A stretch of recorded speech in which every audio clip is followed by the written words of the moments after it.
Hi, Brian Lehrer here. Up next, Brian Lehrer Weekend. 3 of our favorite segments from the week packaged together for you to listen to on the weekend. So enjoy, and I'll see you back on the radio Monday at 10 a.m.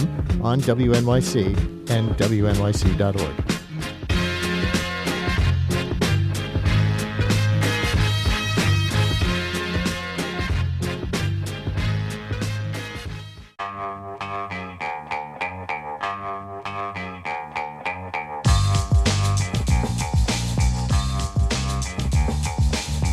It's the Brian Lehrer Show on WNYC. Good morning, everyone.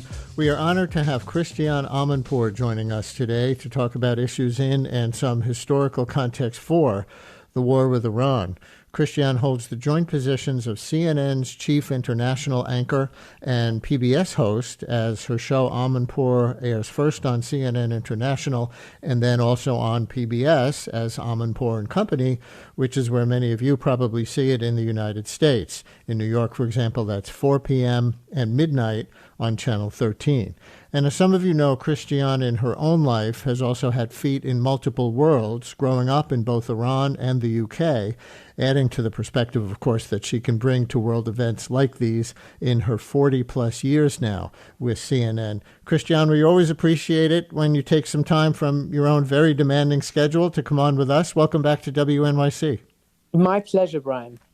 I wonder if we could take advantage of your deep knowledge by asking you to help listeners know some of the historical context, which I think doesn't get talked about enough since the beginning of the war. Maybe start the clock in 1953, when Iran had an elected leader named Mohammad Mossadegh, who the United States helped overthrow that year, 1953, and reinstall the Shah of Iran, Reza Shah Pahlavi. Why did the United States care who ran Iran at that time and want to see Mossadegh out? Well, because there were competing objectives. The US CIA did this with the British MI6, their foreign intelligence service here. And for the British, it was trying to get, a reverse of Mossadegh's nationalization of the Iranian oil company and the Iranian oil production and export, etc. For the USA, I don't know how much it was to do with oil, but it was most definitely to do with worrying that, Mossadegh might be sort of played as a pawn by then Soviet Union. For the United States, Iran was, as fatefully Jimmy Carter, as president, said in 1977, on the eve of the revolution. He came to Iran and he praised it as being an island of stability in the Middle East. That goes to show that for decades and decades, the U.S., and particularly Kissinger and Nixon during their time, bolstered Iran, bolstered the Shah, gave them lots of weapons and lots of equipment as their sort of bulwark against the Soviet Union, whose territory bordered Iran, and the Soviets were always trying to figure out, a warm water port, which is the Persian Gulf, and they had always threatened Iran in that way. And so the U.S. and, the non-communist world were very keen to keep Iran on side, and therefore really brought the Shah in very, very close, a big, big, close hug for decades, as I say, giving him all the military and the political cover and all that to keep him on side. Unfortunately, though, for the U.S. and for everybody, the 1953 coup, which was the first actually engineered by the United States, in the post-war era, and then obviously it went on to others in Congo and Latin America, South America. Yeah. So that was a very, very dramatic moment in U.S.-Iranian relations, which frankly they've never recovered from. Because even though the Shah came back 20-odd years later, or just more than that, the Iranians cited that coup as part of a reason to distrust America. And that is then what led to the taking of one of the reasons why the students illegally took the U.S. embassy captive, many, many U.S. diplomats captive in the embassy in Tehran, and held them hostage for 444 days. In 1979, when the Islamic Revolution took place, and those American hostages were taken at the embassy, the Shah was toppled and Ayatollah Khomeini became the supreme leader. How popular was that, in your understanding of 1979 history, among the Iranian people? I don't mean the hostage taking, but the revolution and who became in charge, and what were the main factions among the public?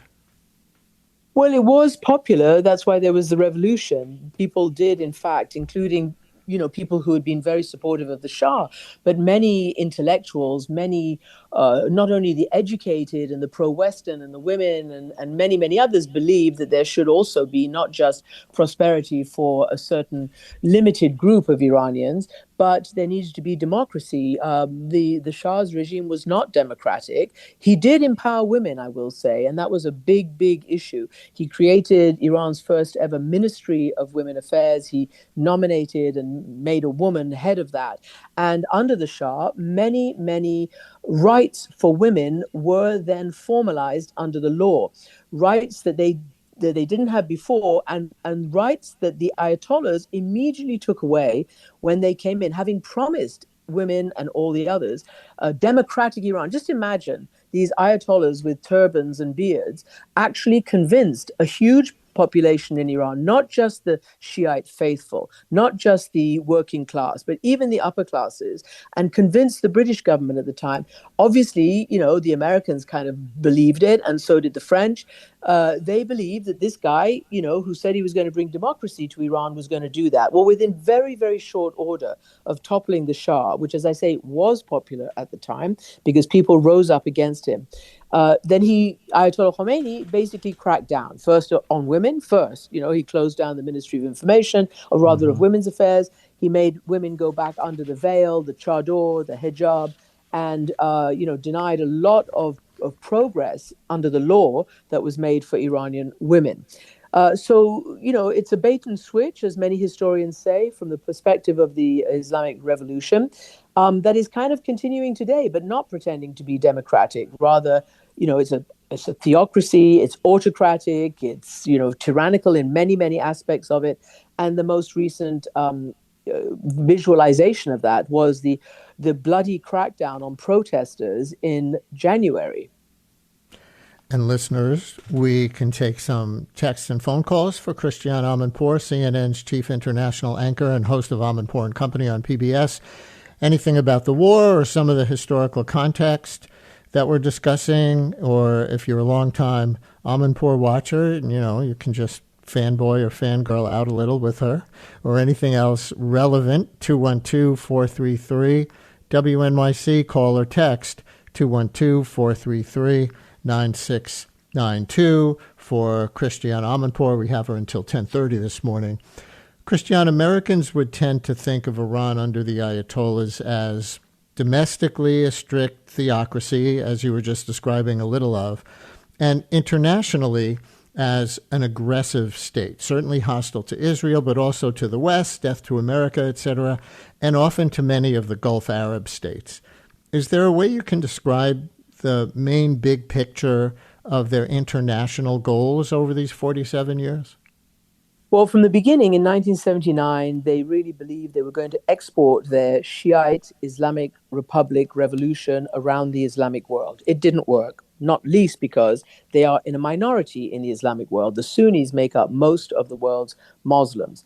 But they did keep looking for areas that they could bring on side and help them in the projection of their, what they called axis of resistance to both Israel's conduct against the Palestinians and to the United States. They called the United States the Great Satan. Actually, they called Britain the Little Satan. But they mapped out this part and this role for themselves internationally, a so-called axis of resistance. Well, as you've seen, since October 7th, most specifically, that aim, that strategy has been completely dashed because of support for Hamas, support for Hezbollah, what they did in Syria, supporting the dictator Bashar Assad, and on and on. And obviously the Houthis in Yemen. And so Israel and the United States have been pushing Iran back in a very violent and warlike way, to the point that Iran is now much, much weakened. And therefore they thought that this time they might be able to come in and take advantage of Iran's weak state, which is a fact, to either try to topple the regime. That's what they that was one of their first articulated goals, both Israel and the United States, but also most definitely to try to make sure that they would never have the ability to make a nuclear weapon. And this is something that the West and Israel have wanted to make sure for all the decades since Iran has had a nuclear program. There was a nuclear deal, as you remember, hammered out and negotiated over 2 years by the Obama administration with the Iranian government, the Iranian revolutionary government, and that actually worked. But that was never satisfactory for Israel. And Trump, under pressure or advice from Israel, pulled out. So even the limited arms control agreement that was a first ever around the nuclear issue, Trump pulled out of it. Israel said, well, it was Benjamin Netanyahu. We shouldn't, we need to do much more against Iran. So that's for the international. For the domestic, there have been periods of lessening brutality and heightened brutality. In some instances, protests on the streets, which are frequent. The Iranian people have been demanding a better, freer, affordable life, able to travel, not to be international pariahs because of their government. They've been rising up many, many times, at least for the last 20, 25 years, and I've covered a lot of it.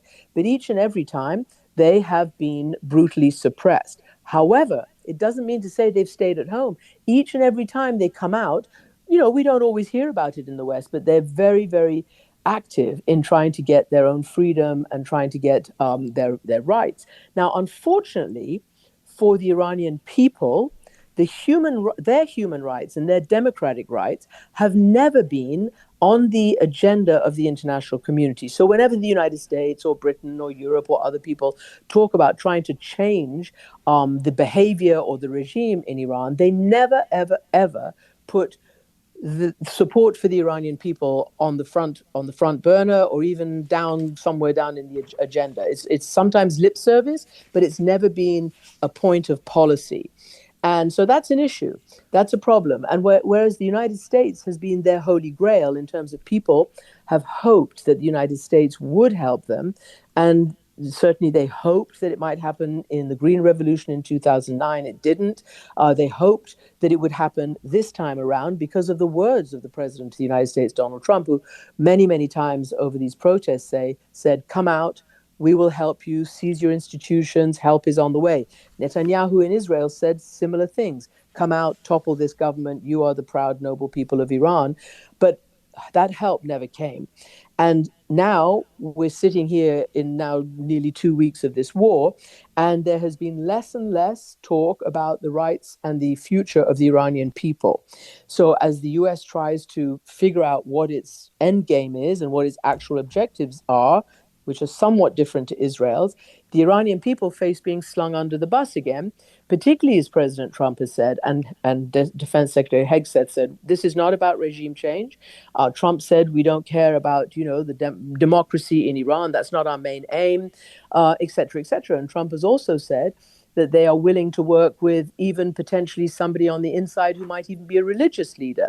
So there's a lot of confused messaging, and it's getting worse. The epithets that are being thrown at, presumably they mean the regime, but they say Iran. So Trump recently said aboard Air Force One, Iranians are the most evil people in the world. Hegseth today called them barbaric savages. Again, he may be talking about the regime, but it's the way they have basically treated the Iranian people for decades and decades.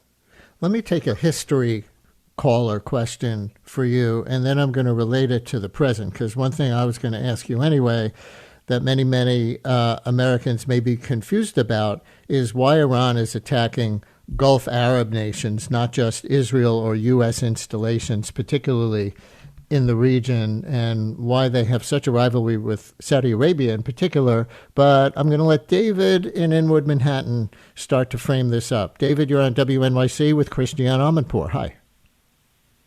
Good morning. Big fan of the show, and thank you, Christian, for coming on board this great, great show. Can you talk a little bit about the cause of the Iranian-Iraqi war in the 80s, which caused many years of hardship, and what was the outcome of it at the end after 8 years of war? The Iran-Iraq War, most of the 1980s, that was when the U.S. was for Saddam Hussein before they were against them. And if you think that's an accurate description, I know that the U.S. considered both of those countries enemies of the U.S. to some degree. But it relates to the larger question that I was going to ask about why there's so much rivalry between Iran and Arab states in the area, not just between Iran and U.S. interests or Israel. Well, I would say that the caller's question is incredibly valid and goes to what you're seeing coming out of the Iranian regime right now. In other words, the Saddam Hussein, president of Iraq at the time, thought Iran was weak because it was immediately, let's say, a year after the revolution, and they were still consolidating. So he thought he could, again, his long-term dream was to battle Iran, with whom Iraq faced fierce competition over what they call the Shat al-Arab waterway that leads into the Straits of Hormuz, into the Persian Gulf, and is the key outlet for exporting oil. So there was big competition over that. There had been a deal between the Shah of Iran and Saddam Hussein, and it was going, fairly professionally insofar as, various countries' relations go over this huge economic output. Then when the Ayatollah came in, I think, and it's historically, correct, that Saddam thought he could take it all over and launched an invasion in September of 1980 against Iran, thinking that it would happen quickly and they would be able to take over quickly. Instead, it took 8 years. It didn't end until very deep into 1988, and it ended in a negotiation and essentially a stalemate. But what it really did was what you're seeing now. It was the first actual battle, existential battle, that the Islamic Republic faced. And therefore, it put all its natural and human resources, its whole population, he was thrown at this war.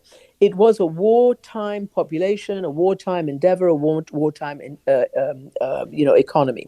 But most importantly for today, might give you an idea of the fervor of the Islamic Revolutionary Guards and the Basij today.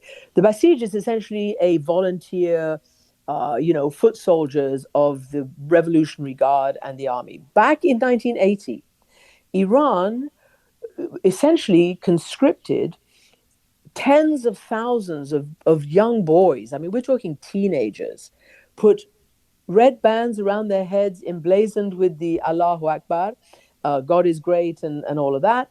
Or there might have even been green bands, but anyway, whatever. Sent them into the minefields that Saddam and others had laid around the borders. They were the advanced, mine crews, anti-demining crews. Humans were sent into that slaughter.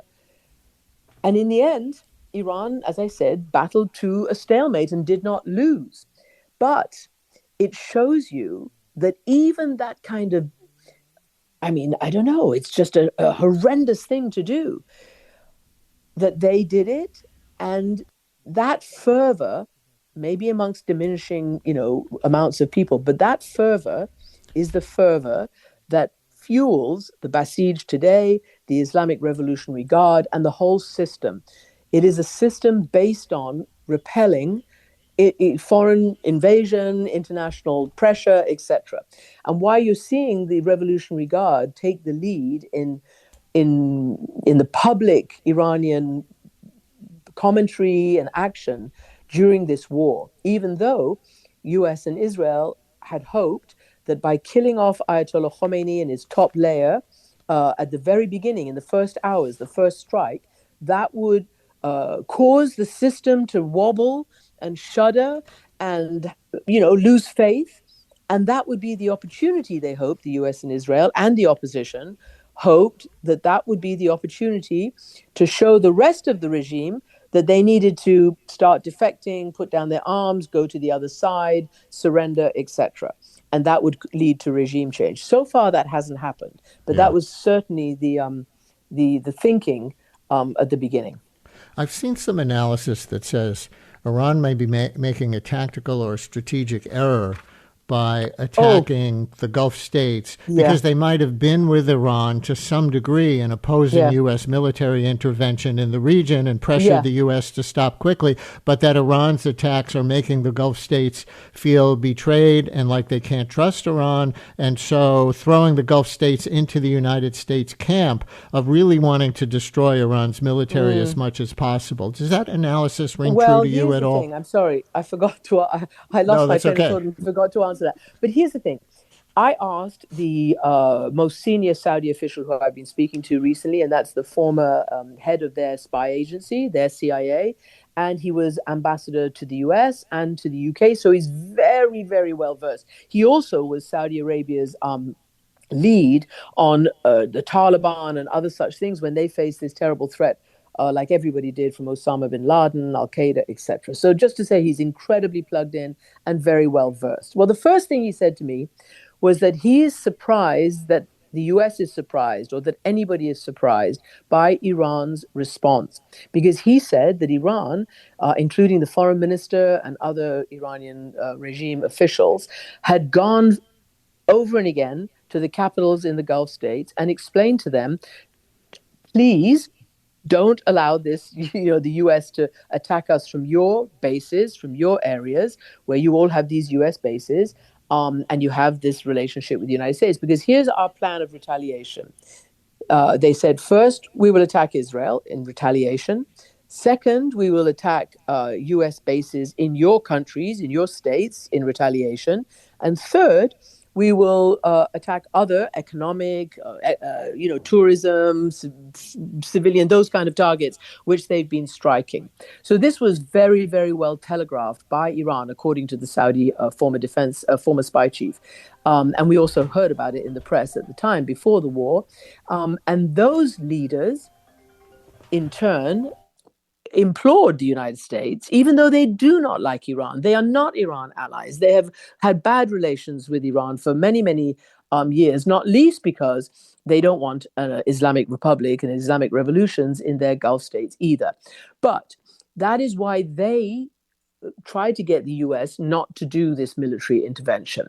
And they are very angry now about what happened, the retaliation by Iran, which happened so quickly. All those, 3 points of escalation happened very quickly because of the force of the US-Israel attacks on Iran, and because it's now an existential battle for the Iranians. So, look, war has unintended consequences. And it's really appalling. It looks like the UAE struck a desalination plant in Iran. And if that starts a war against desalination plants in the region, i.e. in the Gulf states as well, including Saudi Arabia, that is a catastrophe for human life. Right. That is really a catastrophe, because they exist on desalination in all these places where they have limited water because of climate change, and and that they're surrounded by salty water. So this is a catastrophe. Then the other unintended consequence, the United States is believed to have been responsible for the killing of those schoolgirls in the southern region, Minab, in that school, according to very meticulous investigations by New York Times and others. They believe that the U.S. is the most likely group who did that, because they were, and they say, operating in that area on that first day. The U.S. says that it is investigating. There's no evidence to suggest, as Trump has said, without any evidence, that, Iran did it to themselves. Right. Listener text, it's hilarious. You, meaning, I think this is the broad you, anybody in the media, claim democracy is an issue for the West in Iran, given the West's alliance with Saudi Arabia and the UAE, two paragons of democracy, the listener writes sarcastically. And of course, Trump has not been supporting the idea of democracy around the world. Far from it. I think it's fair to say he's been happy to build an alliance of autocracy-leaning strongmen who support each other. Bolsonaro, Putin, Modi, Orban in Hungary, Bukele in El Salvador. We're seeing it now in Venezuela, where Maduro's vice president remains in charge as long as she's more friendly to U.S. interests. And so let's say it's just the military goals. and then the U.S. and Israel stop the campaign.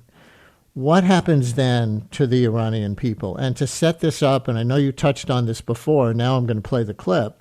This is President Trump in his video announcing the war 10 days ago, 30 seconds. For many years, you have asked for America's help, but you never got it.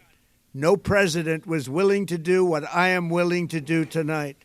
Now you have a president who is giving you what you want. So let's see how you respond. America is backing you with overwhelming strength and devastating force. Now is the time to seize control of your destiny and to unleash the prosperous and glorious future that is close within your reach. This is the moment for action. Do not let it pass. I'm curious, Christiane, how you felt or what you thought when you first heard that clip 10 days ago and what you think about it now. Well, very conflicted, like many in the diaspora and many, I guess, inside Iran as well, because it is true the Iranians have looked to the U.S. and to the outside to try to help them out of this nightmare of a ruthless regime, which was, again, as I say, on full display in the bloody crackdown of the protests of the first week of January. And even then, President Trump had called them out onto the streets, seize your institutions, take names, help is on the way, and help was not on the way. Help was not delivered anyway. Now, help apparently is there, all the military assets, all the hardware, the verbal commitments or statements from the White House, from Israel, etc.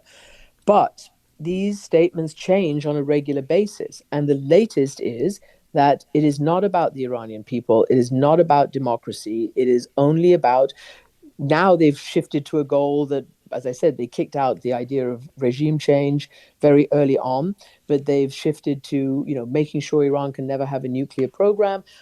We were told the whole thing was obliterated in the 12-day war. So in any event, destroy their navy. They don't actually have much of a navy, and make sure they don't have the ability to launch or produce missiles. So it's a narrower goal. But importantly, and this is correct what the questioner said. No, they have not cared about democracy for the people of the Muslim Middle East, and that's very, very clear. We were told that the idea of going into Iraq was about bringing democracy. Now, it is true that Iraq is a lot freer 25 years later and more democratic than it was under Saddam Hussein by a long way. However, it took 25 years, trillions of dollars, civil war, ISIS, Al-Qaeda. I mean, a complete and utter meltdown.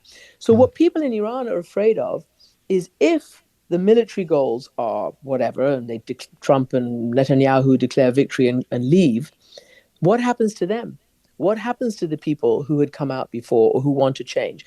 To this point, I had Senator Chris Murphy on my program a week or so ago, the first time the senators were briefed several days into the war by Secretary of State Marco Rubio. And many of them came out and said that they were pretty stunned because they asked that same question that you've just asked. What happens if people of Iran take up the call to change their regime after this military phase of this conflict?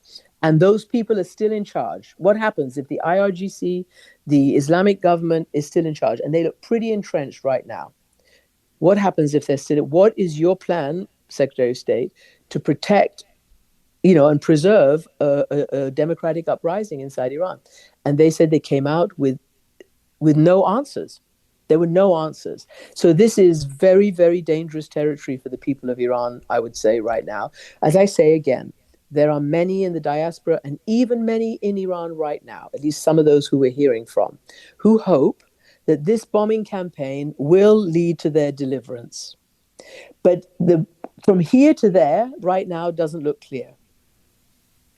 I know you got to go in 2 minutes. Let me touch one separate but related thing. In 2023, a women's rights activist in Iran, Narges Mohammadi, won the Nobel Peace Prize. She remains imprisoned in Iran. So little publicity about this in the United States. I saw that you contributed to a CNN story just last month about the Nobel Committee alleging that Mohammadi has been assaulted in prison.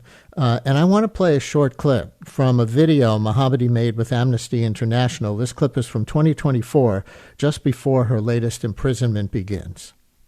I want to express my deepest gratitude to every Amnesty officer across all countries, especially Amnesty Iran, and most of all to you, Miss Agnes Kalamar.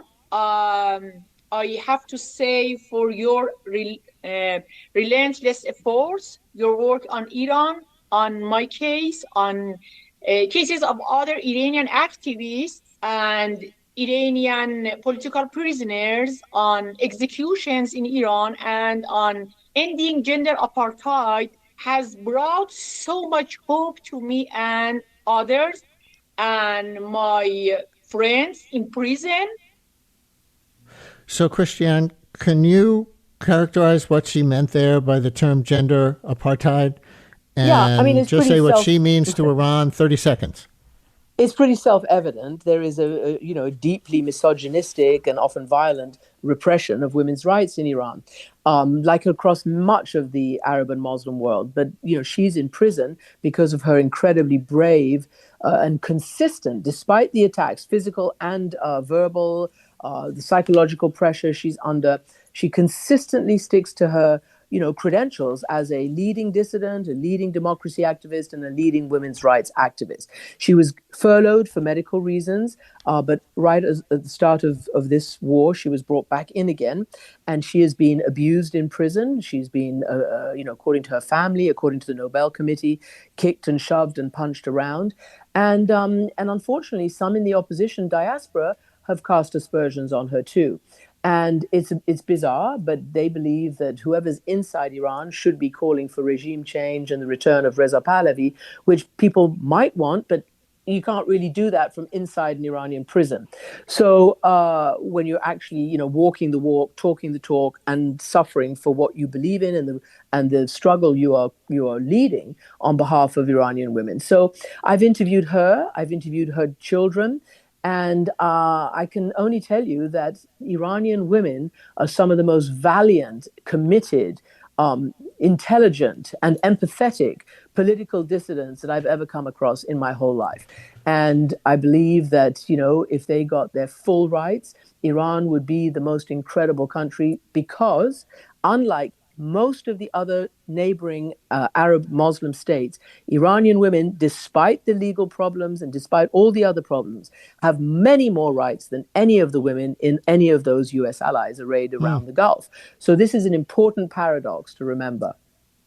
Christiane Amanpour, who holds the joint positions of CNN's chief international anchor and PBS host, as her show Amanpour airs first on CNN International and then also on PBS as Amanpour and Company, which is where many of you probably see it in the United States. In New York, for example, that's 4 p.m. and midnight on Channel 13. Christiane, we appreciate so much that you took some time for us today. Best to you. Thank you so much, and thank you to your listeners too. Brian Lehrer on WNYC. Much more to come.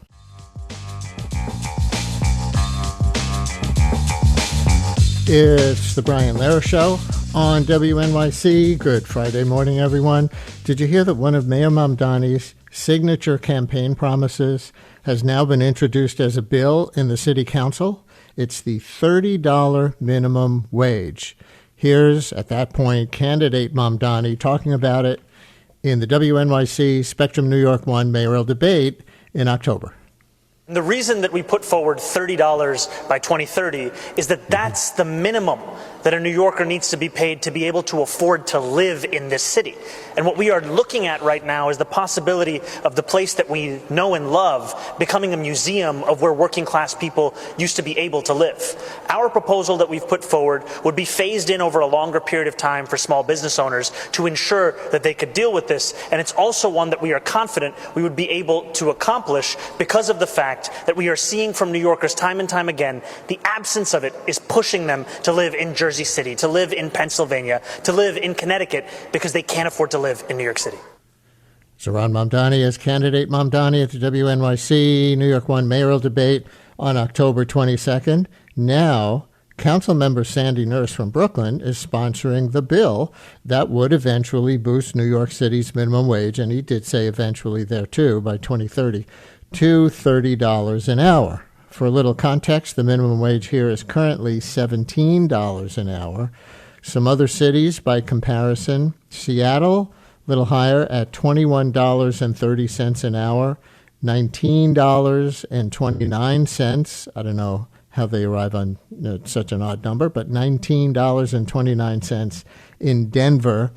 And again, New York at just $17 an hour, despite the cost of living here. Opponents, of course, say it would kill jobs, not just make life more livable at the bottom of the wage scale for people who have jobs. Councilmember Nurse represents the 37th District, which covers Cypress Hills, Bushwick, City Line, Ocean Hill, Brownsville, and East New York. We'll also touch on the city budget, where Councilmember Nurse, as chair of the Council's Committee on Civil and Human Rights, is pushing for a significant funding increase for the city's Commission on Human Rights at a time when federal civil rights protections are being rolled back. There are, of course, a lot of other budget controversies as well after the mayor's initial proposal. So, Councilmember Nurse, welcome back to WNYC. Thank you, Brian. Good morning. And listeners, phones are open. Text thread is open on a $30 minimum wage. Are you a minimum wage worker in New York City? How do you make ends meet right now? And what would $30 an hour mean for you or your family? 212-433-WNYC if you're a business owner. What would a $30 minimum wage mean for you? 212-433-9692. Call or text. And, of course, you can ask a question as well as maybe make a comment with our guest, City Council Member Sandy Nurse from Brooklyn. All right, Council Member, how would your bill work and on what timeline? Thank you, Brian. So there are over 1 million New York City workers earning the minimum wage here.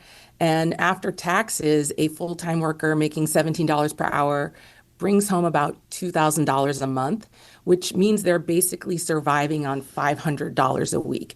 And no one is truly surviving here in New York City on $500 a week, which is why 1 in 3 New Yorkers have said they expect to leave this city in the next 5 years. The cost of living is just simply crushing workers. And a recent study, MIT study, actually found you need about $38 per hour just to cover basic expenses.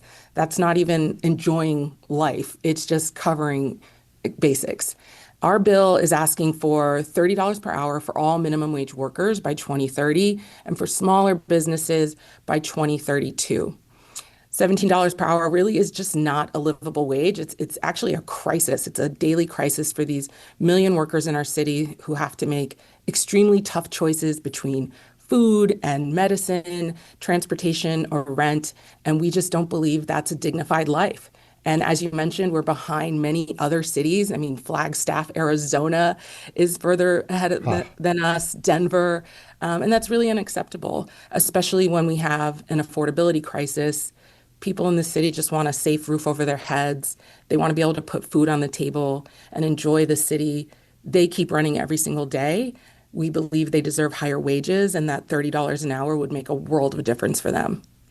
Before I get to some of the pushback arguments, humanize this for us. Who among New Yorkers are we actually talking about when we talk about minimum wage workers in the city? What job categories for the most part, and demographically, who?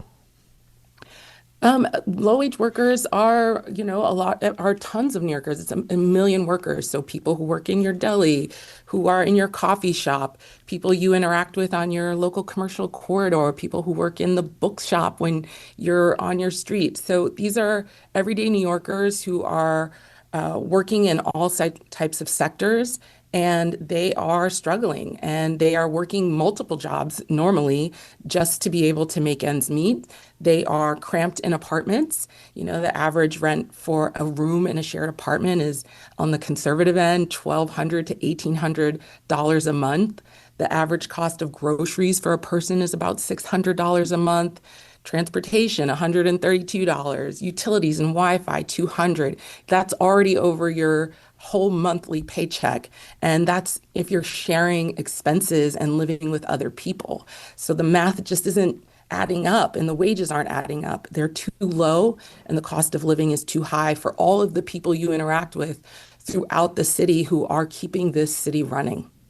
When you talk about the cost of living, that brings up one of the contradictions or paradoxes that opponents of raising the minimum wage so high bring up, that raising the minimum wage is in and of itself inflationary.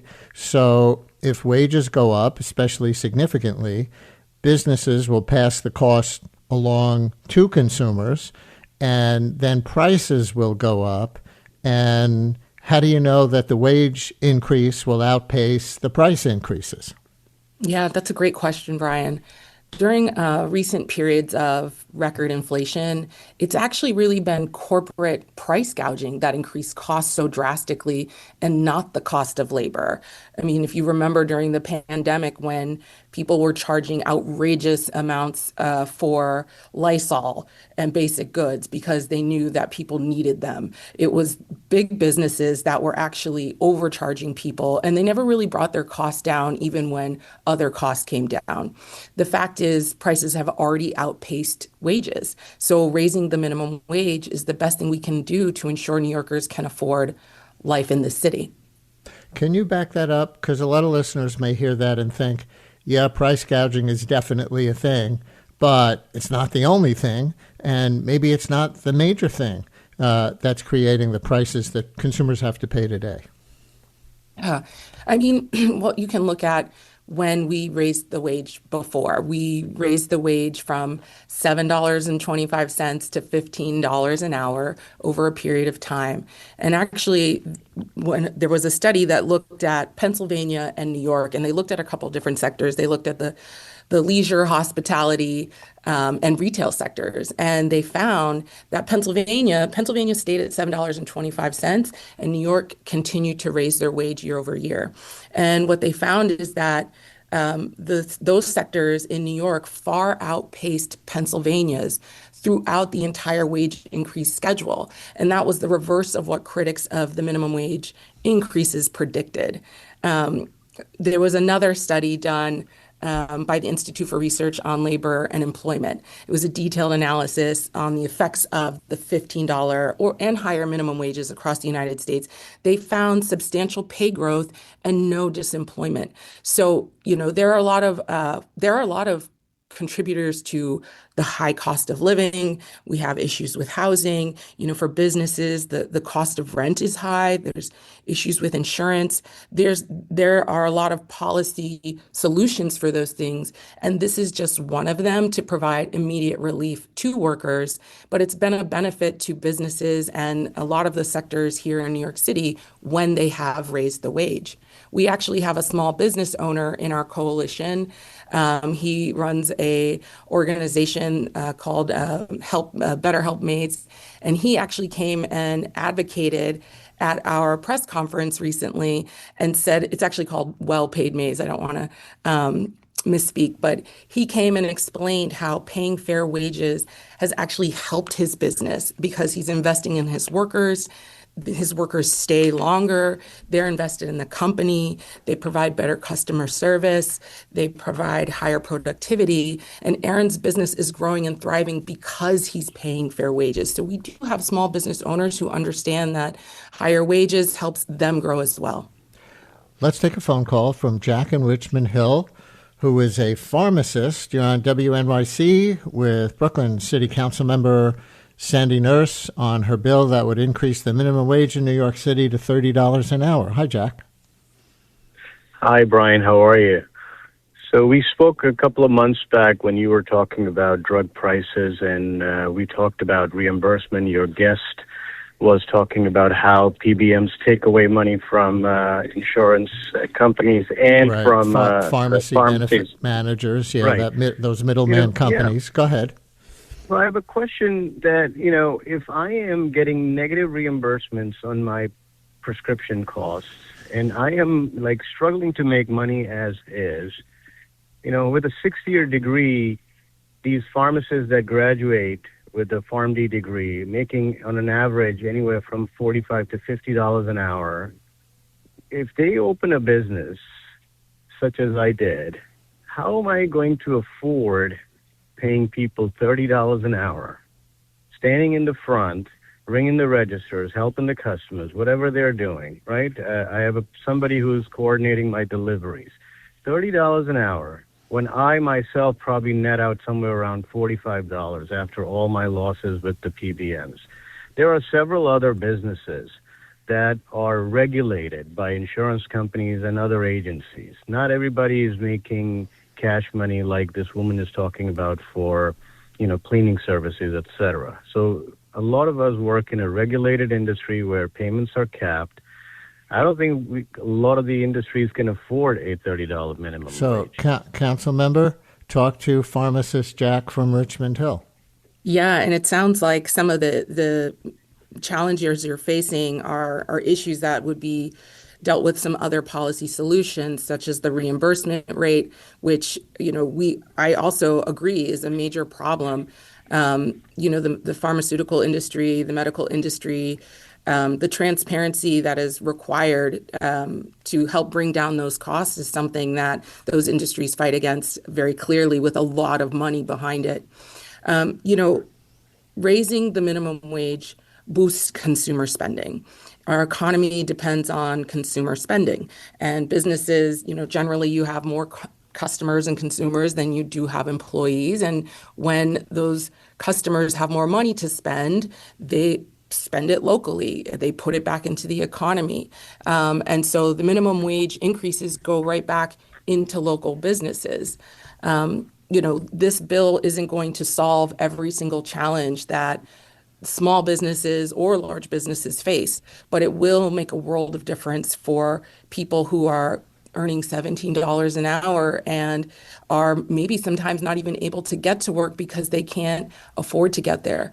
A huge population of people living in our shelter system are working at minimum wage, and they cannot get out of the shelter system because they cannot afford to live in housing and live out in the world. So I agree, and I am extremely empathetic and interested in continuing to fight against those bigger costs that are impacting businesses. But we're also interested in making sure workers can afford to stay here and live here. Jack, what do you think about that argument that if consumers who have been making $17 an hour were now making $30 an hour, they might have more money to spend at your pharmacy, for example, on things other than prescriptions, which I understand, as you describe, are regulated in terms of price, but all the other things you might sell at your pharmacy, and maybe it would even out. What do you think about that argument?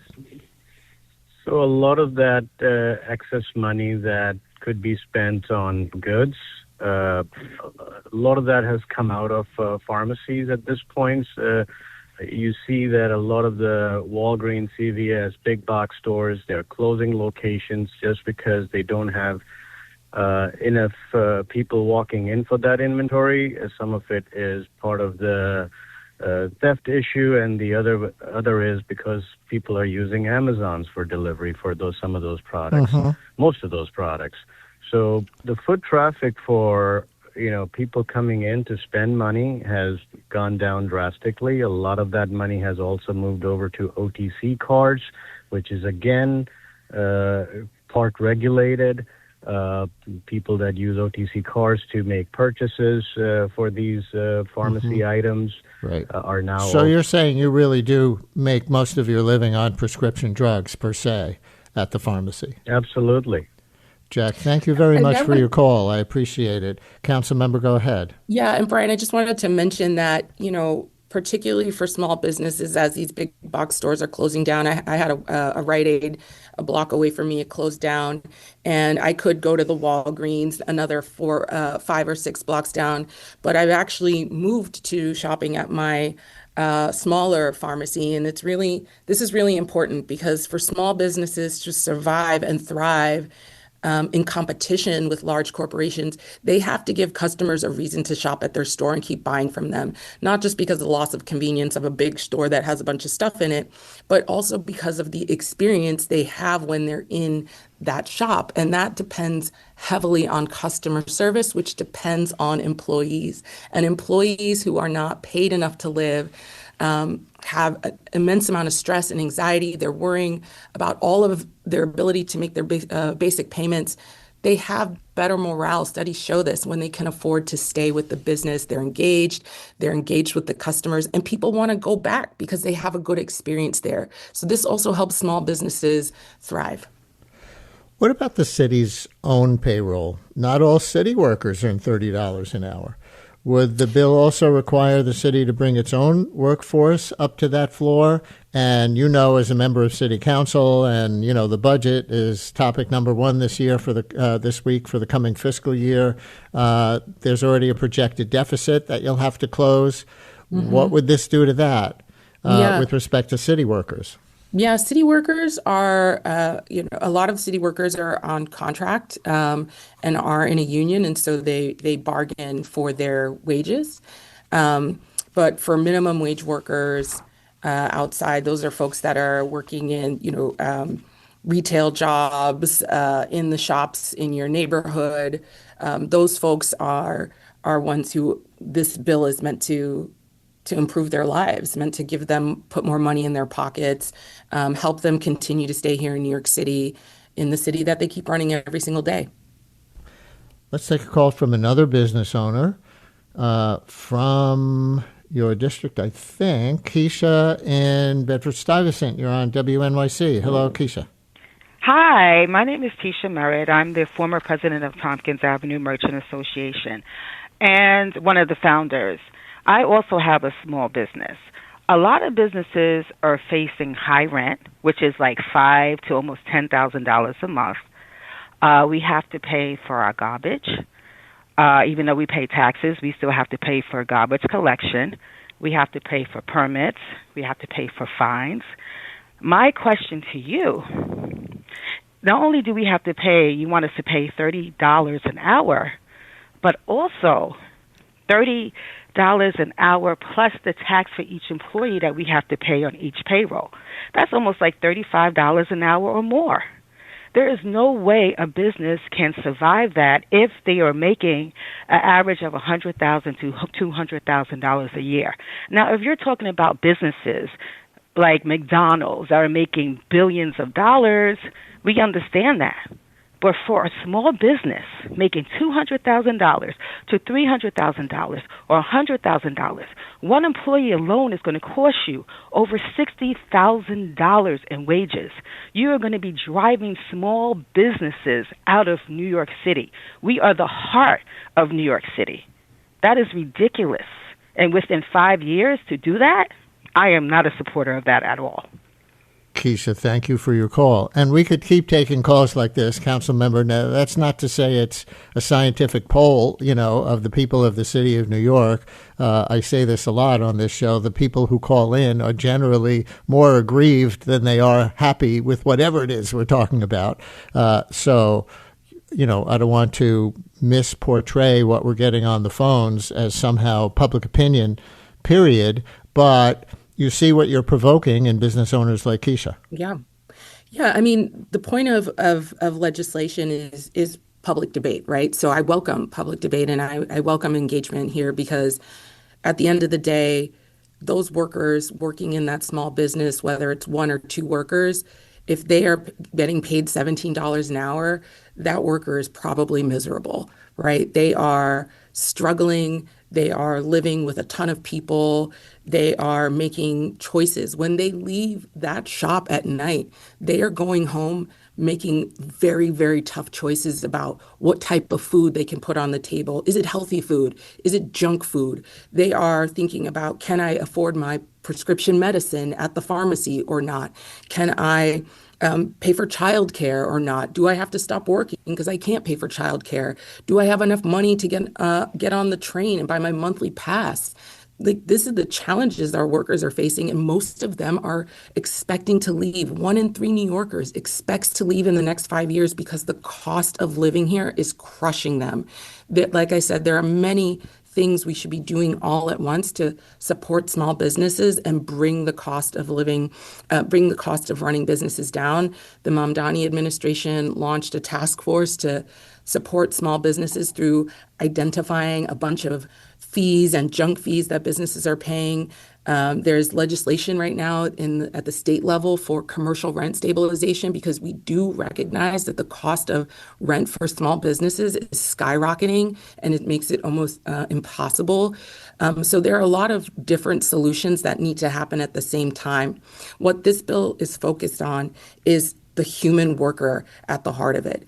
Small businesses are the heart of New York City, but the workers are actually the lifeblood of this city. And if we are not protecting them and keeping them here, then we won't have any businesses here.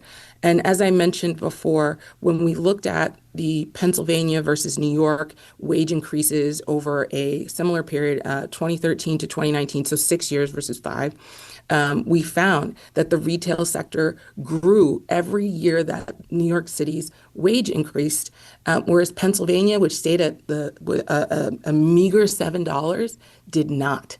So this is, there is data, there is scientific evidence to support this.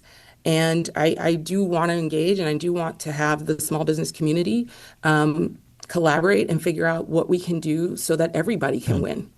And you are getting support from some of our listeners as well. One writes, I wonder if the small business owners can imagine the lives of their employees who are living on so much less than $60,000 per year. Another one writes, Sandy Nurse represents me. I own a small business. Workers over owners, always. People deserve a livable wage. Otherwise, what's the point of having a minimum wage? Props to the council member. And one more behind you on this, I think. Ricky in Flatbush, you're on WNYC. Hi, Ricky. Hey, how you doing, Brian? I'm loving what the council woman is saying because she's speaking for the small people that really is not getting valued out here. I understand the business owners from the small business owners, but you're a boss. And if everybody become a boss, then who's going to be the worker? Who's going to show up?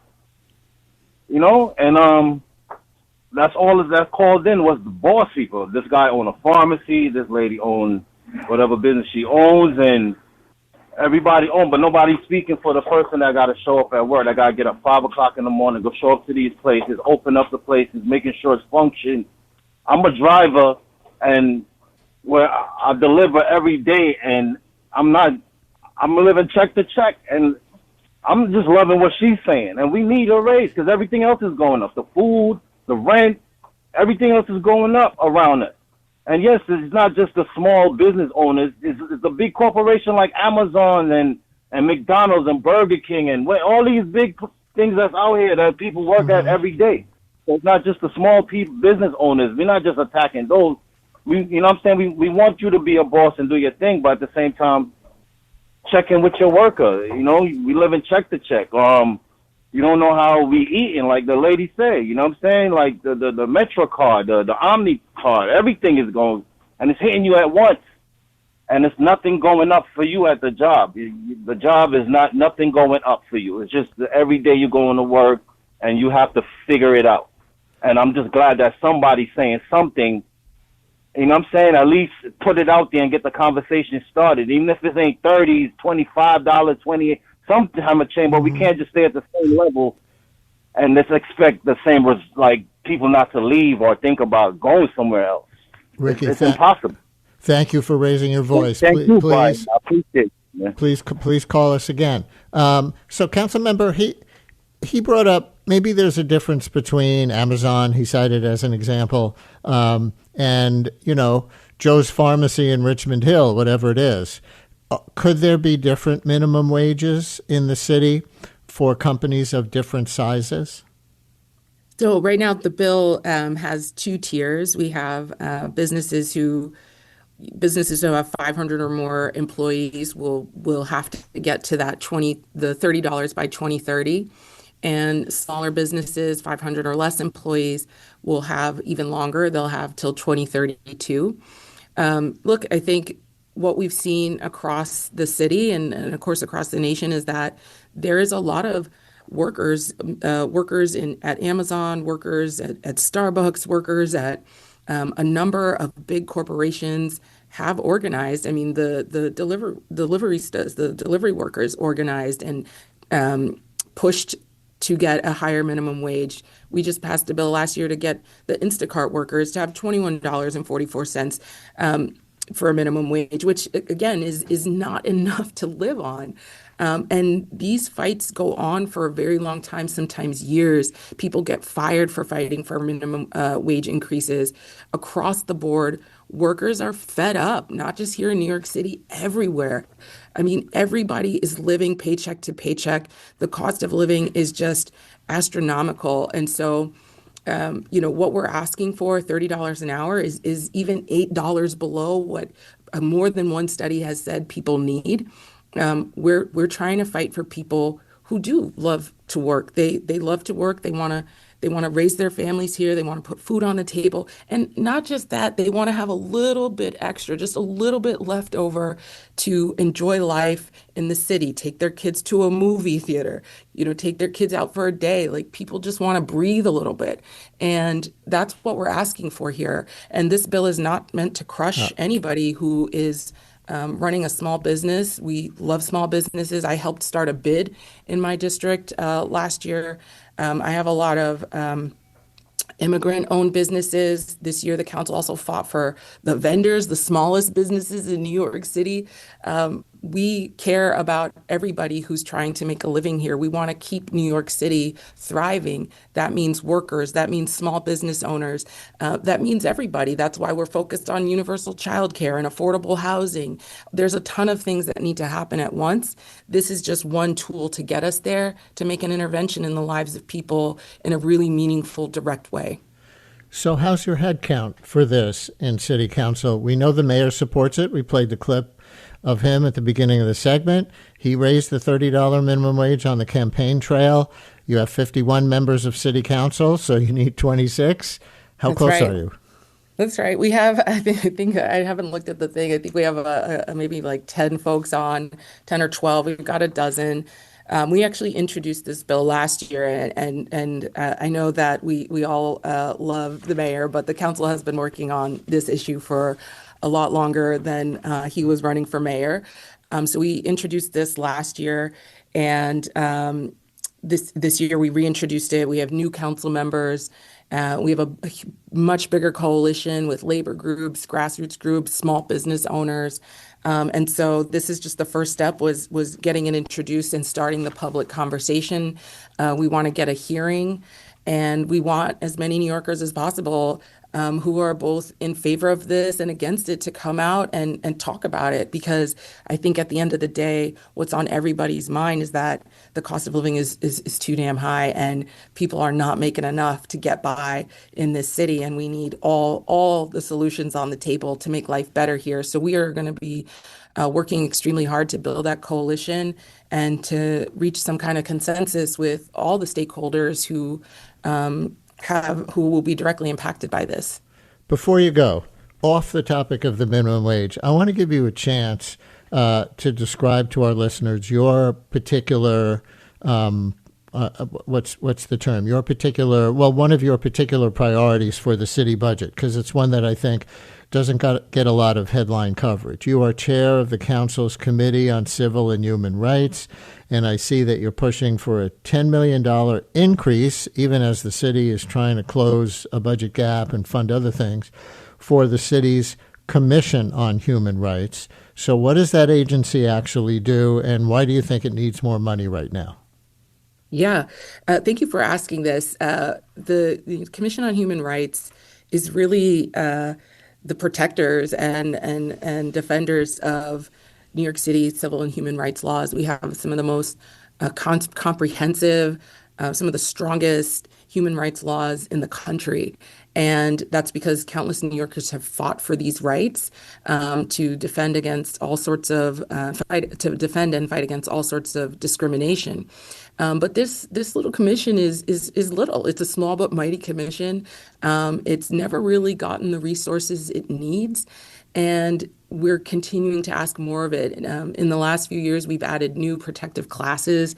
We've expanded the human rights laws to prevent discrimination based on criminal history, height, weight, whether you have tattoos or not at your job, of course, your source of income, if you're using a housing voucher with a landlord. And as employers and landlords are searching for new ways to cherry pick their tenants or their employees or attempt to get around human rights laws, we cannot shortchange the enforcement agencies. And so we're asking for an additional 10 million to bring the commission to 25 million in total, which they've never had, to do what they need to do to defend our laws. There's a bill at the council to create a hotline where folks who are experiencing anti-Semitism or Islamophobia could call in. This would be in addition to a hotline we already have that has extraordinary wait times, almost 40 minutes or longer to get the phone picked up, if that. We can't depend on folks who don't have enough resources to protect New Yorkers. And so I'm really hoping that with this budget and with this mayor who has championed human rights throughout his political career, that we actually get the resources we need to defend the rights of all New Yorkers here.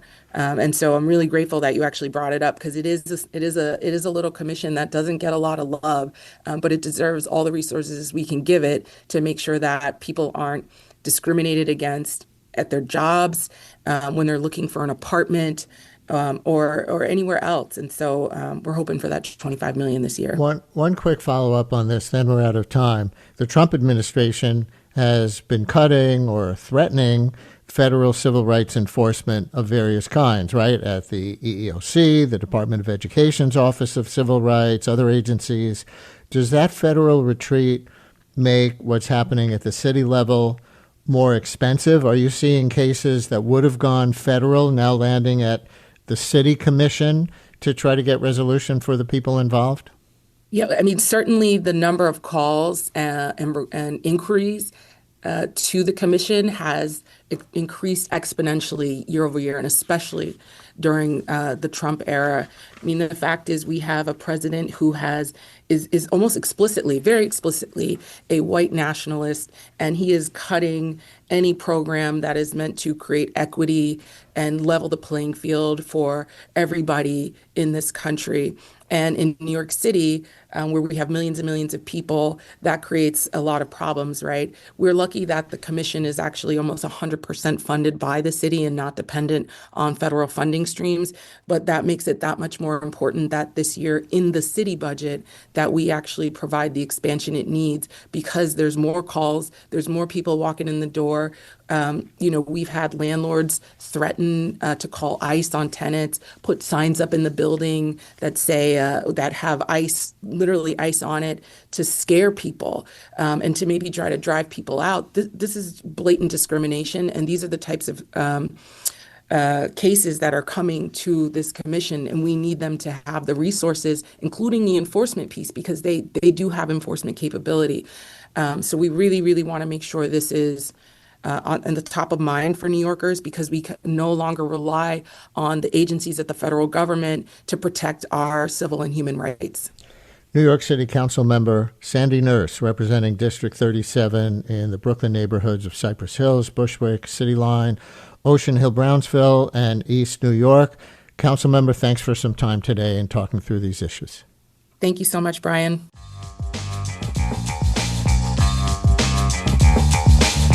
Brian Lehrer on WNYC. For our last segment today, we'll look forward to the Oscars on Sunday night by talking a little bit about some of the Best Picture nominees, but also about the thing that Timothée Chalamet said on CNN the other day about not wanting movie theaters and his genre to go the way of opera and ballet.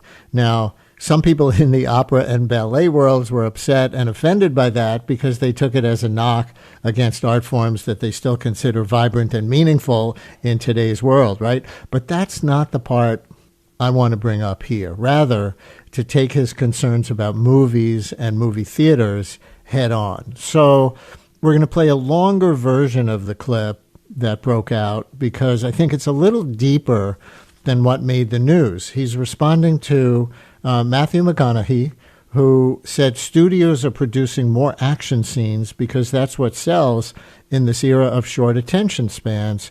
Chalamet replies in part like this. I've observed like a duo phenomena where the majority of stuff is getting pushed in that direction. I think I saw an article about a Netflix sort of production guideline, not for all movies, I don't want to speak disparagingly, but where they want their biggest action set pieces up front. The logic used to be you save your big action set piece for the end of a movie, and you save the fireworks for the end, but now they want something up front. I also think there's sort of a reverse thing going on too now. I don't want to speak for people that are younger than me, where people are desiring things that are more patient and that pull you in. I just saw another article that says Gen Z is a bigger movie-going audience than the millennial audience, you know? I feel like a grandpa saying that. And, no, but point being, I think, even like Frankenstein, which was like a hugely popular movie this year, I didn't think that pacing was extraordinarily fast or anything, but it pulled people in, you know? But it does take you having to wave a flag of, hey, this is a serious movie or something. And some people want to be entertained and quickly. I'm really right in the middle, Matthew, because I admire people, and I've done it myself, to go on a talk show and go, hey, we got to keep movie theaters alive. You know, we got to keep this genre alive. And another part of me feels like if people want to see it, like Barbie, like Oppenheimer, they're going to go see it and go out of their way to be loud and proud about it. And I don't want to be working in ballet or opera or, you know, things where it's like, hey, keep this thing alive, even though no one cares about this anymore. All respect to the ballet and opera people out there. So Timothy Chalamet on CNN. So the ballet and opera and nobody cares part aside there, Chalamet is raising several issues. Are short attention spans leading to more action-based, less thoughtful movies? Is Gen Z, despite phones and everything, going to more movies in the theater than older people? And he expressed that concern that movie theaters and his genre might go the way of opera and ballet, however you take that. And he wants to keep movie theaters alive, keep this genre alive as mass entertainment. So we'll talk about that now, and also some of the actual movies. One of my questions on them will be, how much social or political meaning did you find in some of the Best Picture nominees in this politically intense year, or should we even be measuring any movies on that scale? My guest is Dana Stevens, film critic at Slate, co-host of the Slate Culture Gabfest podcast, and author of Cameraman, Buster Keaton, The Dawn of Cinema, and the Invention of the 20th Century. Dana, always great to talk to you. Welcome back to WNYC. Yes, happy to be here, Brian. And listeners, this is for you too. Among the actual Best Picture nominees, which movie deserves the Oscar in your opinion? 212-433-WNYC. Did any of these nominees politically hit the sweet spot for you, or just hit the spot given the times we're living in? One battle after another. Sinners, any of the others? 212-433-9692. And to Matthew McConaughey's and Timothy Chalamet's points, since movies became so available at home on streaming services since the start of the pandemic 6 years ago, and even before, since there's a lot of quality TV as well, are movies as we know them an endangered species? Are they destined to become less of a mass medium and more of an elite, smaller audience, high art form, which is what I think Chalamet meant with his ballet and opera reference? 212-433-WNYC, 212-433-9692, call or text. And if you are Gen Z, do you think you're going to the movies more in person than millennials or even your parents? Or if you're the parents, what do the movie habits of your Gen Z kids look like compared to yours? Answer any of the above. 212-433-9692. So Dana, Chalamet said part of him feels like, hey, we've got to keep movie theaters alive. We've got to keep this genre alive. He doesn't want movie theaters to become a relic. And, you know, and he said his genre in addition to saying theaters. And I realized he was spontaneously answering a question. This wasn't some kind of prepared manifesto. But did you take that to refer more to the in-person experience of movie-going or to the whole genre of film as we know it? I mean, I believe, since he was talking about, you know, he himself has gone on talk shows to encourage people to go to the theater. I mean, the two things are so tied together. The future of filmmaking really is tied with the future of theaters, I think, because, you know, what are we going to call film if we stop having big public places to go watch movies in together?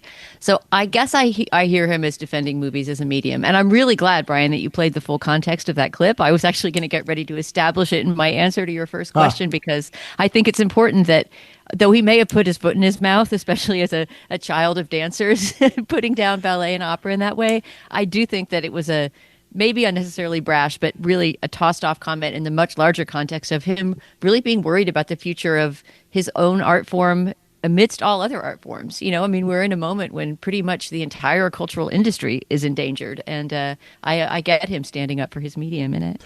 So you've been a film critic for a while now. Do you see movies or movie theaters as you've known them becoming more of a boutique, specialized product in any way?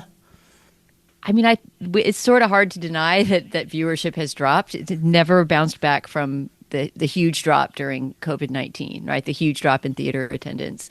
But it has slowly bounced back. And this statistic that you cite about young people, Gen Z, going to the movies more is backed up by some pretty hard numbers. We recently talked about this on my podcast, and it really does look like there's a lot of excitement about seeing movies in theaters and even seeing old movies. There's like retrospective movie theaters, art film theaters that are cropping up and surviving all over the place. So I think there is something the same way that younger people are wanting to move away from phone addiction. There's kind of a neo-Luddite movement. I think that theatrical attendance has been helped by that, which is encouraging in a pretty bleak landscape. This is probably a side issue, but a listener writes, my last few trips to the movie theater have been awful. People are constantly talking and looking at their phones. It's like they think they're in their own living room. Maybe you go to screenings for critics and you're not among the masses. I don't know. But have you experienced anything like that? Yeah, I do a little of both. I see a lot of press screenings, but I also see plenty of movies in the theater. And this may be COVID related too. But yeah, I would say that social contract observance in movie theaters has also dropped as a result of the pandemic, and there is more talking and more phone use. But again, I think there's some pushback against that. And I think about, when you go, for example, to an Alamo Drafthouse theater, how you inevitably get shown one of those bumpers before the movie and after the trailers where they tell you that they'll strictly enforce phone usage rules and throw you out if you start lighting up the theater with your phone. So yes, there is some antisocial behavior in movie theaters, but I think there is also a lot of discontent with that. You asked a minute ago, are there movies if there are no movie theaters or no movie theater attendance? And, I was thinking about the shorter attention spans question that Matthew McConaughey raised in the first place. And maybe that's leading to a quicker progression to action scenes, which was his point. But it doesn't seem to be leading to shorter movies. One battle after another, I'm just looking at these nominees, one battle after another, Frankenstein, even Marty Supreme, it's just a ping pong movie. They're all 2.5 hours. At least, right. Right? Sinners is 2:17. These front runners are not your 90 minutes in and out flicks. Should I be surprised by the length of those films? I mean, it's definitely a trend that's been growing, and not just among these kind of, the more prestigious films that get nominated for Oscars, but I feel like 2 hours and 40 minutes, which is the length of both One Battle After Another and Secret Agent, the Brazilian movie that's also a Best Picture nominee, is getting to be almost a typical length for even pop movies. Like the Dune movies are incredibly long. The last few Marvel superhero movies that we've had have been super long. And I wonder if this is almost related. It's a strange sort of logic, but, the idea that you get what you pay for, like going to the movies is expensive and you've got to stir yourself off your couch and go get to a theater. And maybe people feel like they want to buy the time. But of course, a movie should not be any longer than the length it needs to be. Yeah. And I think, a good illustration of how the perspective of what is a long length is really subjective is that, to me, The Secret Agent, which is one of my favorite nominated movies, goes by in a flash, even though it's quite long and complicated and has 20 main characters. Marty Supreme, on the other hand, a movie I did not love, did not need to be 2.5 hours long and felt slow and draggy. But when I watch a movie at home by streaming, when I watched Sinners, when I watched One Battle After Another, I feel like I know I'm watching a movie. I'm not watching a TV show, even though I wasn't in a movie theater. And so there's still a difference. Or am I deceiving myself? Yeah, no, I feel like the cinematic form still endures in terms of pacing. What is a movie is largely at this point defined by not quite the length in itself, but whether it's a single unit, right? Whether it's not an episodic presentation of a story, but a single self-contained presentation of the story. And it seems like that genre in itself is not in danger of disappearing. But the communal experience, is most certainly in danger of disappearing. So whenever I can, I do pound the table about that. If you care about movies, and you want movies to continue showing in theaters, you got to go see them there once in a while. William in Westfield, you're on WNYC. Hey, William. Hello. Yeah, I'm a Gen Z person. I graduated college back in May, and I just wanted to call and say that I do watch a lot of movies, and I think a lot of Gen Z people are using movies communally. Back when I was in college, I ran a weekly movie night with my dorm, where just everyone who didn't want to go out and party can come and watch a movie. Nowadays, me and my friends, every week we've been watching one of the Best Picture nominees to get through them, but also just to have an excuse for us all to hang out. Mm-hmm. So I think, I don't know how this compares to millennials, but a lot of us Gen Z people, especially after COVID, kind of feel this disconnect from others, and we're using movies to fill that in, give us a reason to get together and something to talk about. Great call, William. Thank you very much. You could write that one up on Slate, right, Dana? Oh, yeah, that's a great form of socialization. Keep it going. I was also thinking when that caller was speaking about Letterboxd and how, sort of the social mediatization of individual film viewing has really helped, I think, cinephilia to catch on. Letterboxd is huge among people, I think, millennials and younger. And what it basically is a sort of amateur review site. You see your movie, and then you can go on there and catalog the movies you've seen and write down what you thought about them and share it with others. And someone writes, my whole theater crying together during Hamnet felt kind of special. Rebecca in Brooklyn, you're on WNYC. Hi, Rebecca. Hi, Brian. Thank you so much for having me. So what I wanted to talk about is, I'm Gen X, and my parents, who are, I guess, the greatest generation, I'm not sure what it's called, but they had not gone back to the movie theaters since COVID. But just this past week, they went for the first time, but they didn't go for just the regular movie experience. They went to go see Breakfast at Tiffany's at 10 a.m. They were talking about how they got a special coffee and a Madeleine along with it. And so it was a completely different and special experience. So my thoughts are, this is the type of technology discussion we've been having forever. The advent of TV, they were afraid that people were going to stop going to the movies. So it's really about pivoting and thinking of new ways to bring people in my opinion, because that's a group of people that were afraid to go back to, large crowd spaces because of potential exposure. And here, it got them to go. So I thought that was really great. Breakfast at Tiffany's. Dana, quick thought? Oh, just really romantic. That's a great date. And it proves that it's not only the younger people that get something special from going to movies. I've long said this, even before COVID, when people would wring their hands about theaters disappearing, is that theaters will never completely disappear because people need to go on dates. We need to have a cheap date. And also teenagers need a place to make out away from their parents, and the movie theaters are perfect for that. I was also thinking about your book in relation to all this. That'll make any writer happy, right? I was thinking about your book. Joyous. Buster Keaton, The Dawn of Cinema and the Invention of the 21st Century. And your book tells us Buster Keaton was born in 1895, the same year the movie industry was born. And I guess so he was native to the new art form in a foundational way. Well, Timothée Chalamet was born in 1995, the same year that the internet really became a mass medium. I'm just curious if you thought about how movie makers today, actors, directors, anyone, think about their art form as sort of the invention of the 21st century. Yeah. That is a hilarious question, first of all, the Keaton-Chalamet connection. I wish I could make the case that Timothée Chalamet helped invent the internet the way my book argues that Keaton did for cinema. But we could definitely say that Chalamet is a child of the internet age. Even in his self-promotional abilities and, going viral for that ballet comment, between his use of social media to maintain his image, the fact he must be one of the most memed actors of his generation and knows how to play that angle very well. By, for example, doing things like showing up in person to a Timothée Chalamet lookalike contest he did a couple years ago. Oh, really? So, yeah, we could somewhat facetiously make the case that he is an internet age actor.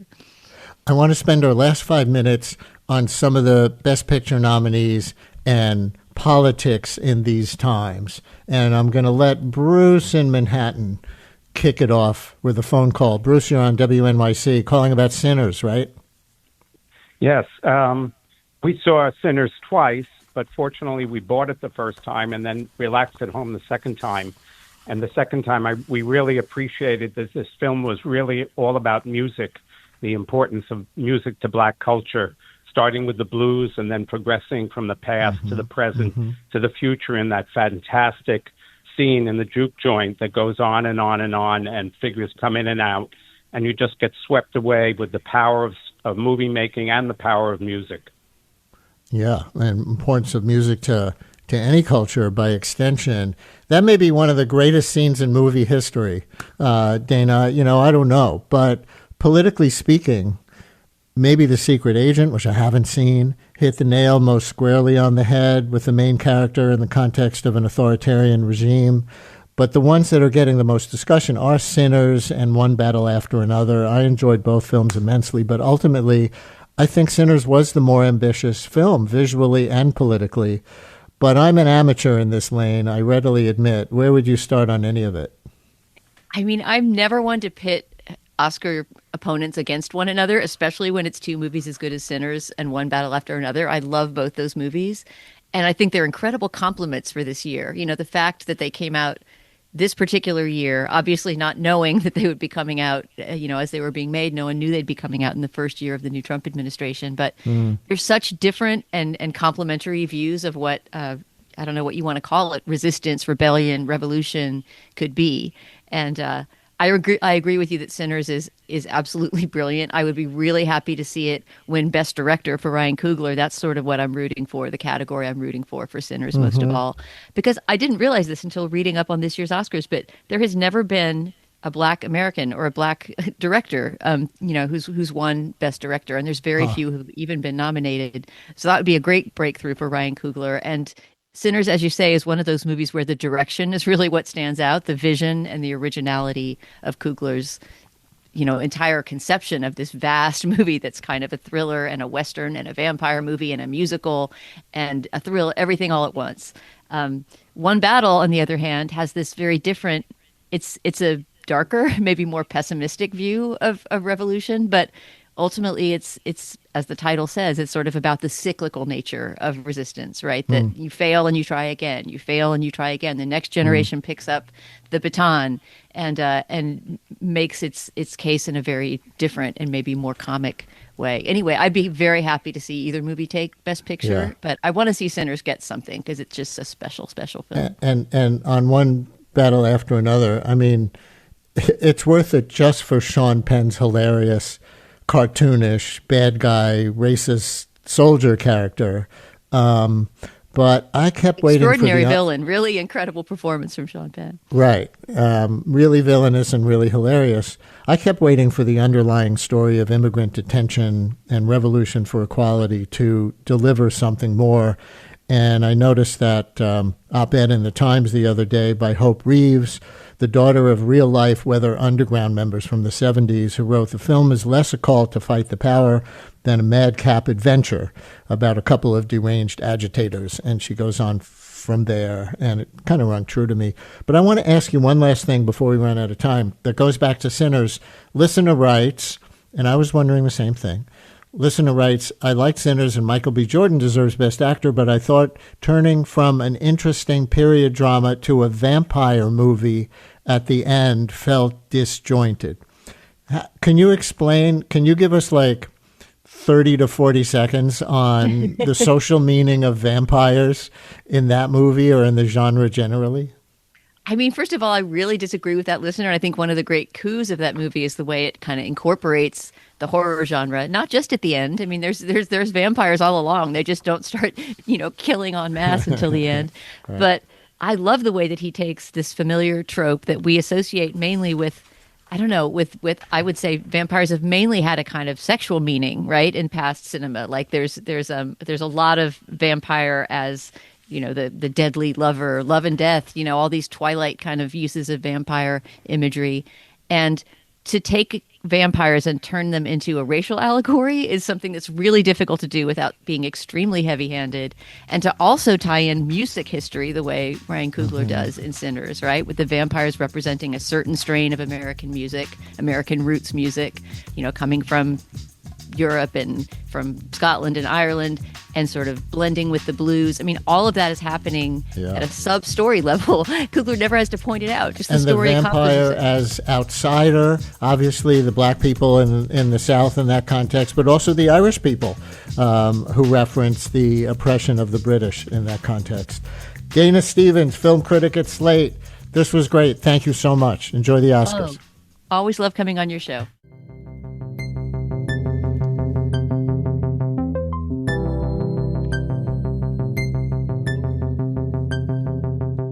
Thanks for listening to Brian Lehrer Weekend. We're back on the radio Monday morning at 10 a.m. In the meantime, follow us on Blue Sky at The Brian Lehrer Show, where there's always a conversation 24/7.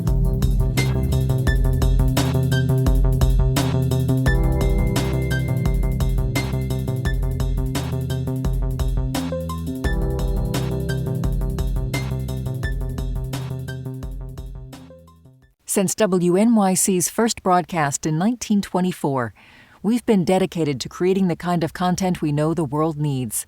Since then, New York Public Radio's rigorous journalism has gone on to win a Peabody Award and a DuPont Columbia Award, among others.